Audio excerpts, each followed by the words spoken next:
कौन कहता है कि भारत का मुसलमान गद्दार है और कौन कहता है भारत के मुसलमानों का सिजरा बाबर से मिलता है।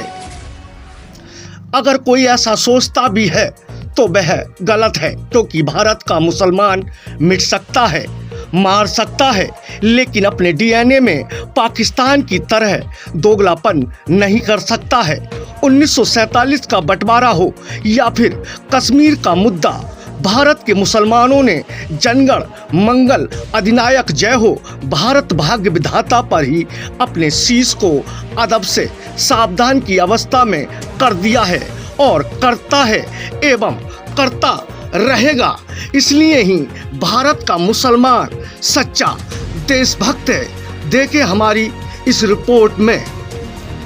हमारे इस हिंद पर कभी मुगलों ने अपना साम्राज्य स्थापित किया तो कभी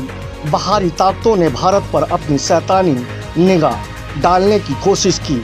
लेकिन भारत के मुसलमान ने कभी भी इन ताकतों को हावी नहीं होने दिया।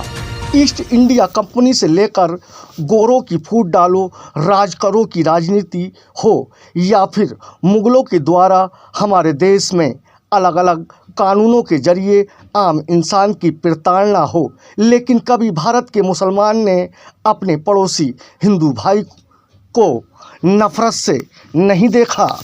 वफादारी की बात की जाए तो 1947 में भारत के पक्के वफादार मुसलमानों के पास पाकिस्तान में बसने की चॉइस भी थी, लेकिन भारत के मुसलमान ने अपने पड़ोसी मौर्य दादा को राम राम करने की आदत की वजह से पाकिस्तान में जाने से इनकार कर दिया। और तो और रामलीला मंचन हो या फिर रामलीला ग्राउंड में रावण का वध हो, भारत का मुसलमान ये सब देखने में अपने आप को गौरवशाली महसूस करता है।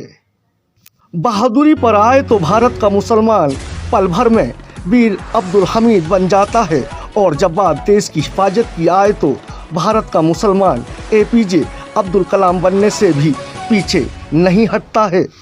भारत का मुसलमान अपने पड़ोसी रमेश से लड़ सकता है, अपने पड़ोसी शुक्ला से झगड़ सकता है, लेकिन जब बात साजिशों की आती है तो भारत का मुसलमान ये कभी बर्दाश्त नहीं कर सकता कि हमारे मुल्क के खिलाफ कोई साजिशें रचे। लेकिन भारत के मुसलमानों को कभी सेकुलर के नाम से बेवकूफ़ बनाया गया, कभी सहानुभूति के नाम से भारत के मुसलमानों को धोखा दिया गया, लेकिन उसके बावजूद भी भारत का मुसलमान मक्का में जाकर बड़े ही शान और गर्व के साथ तिरंगा लहराने में बिल्कुल भी गुरेज नहीं करता है।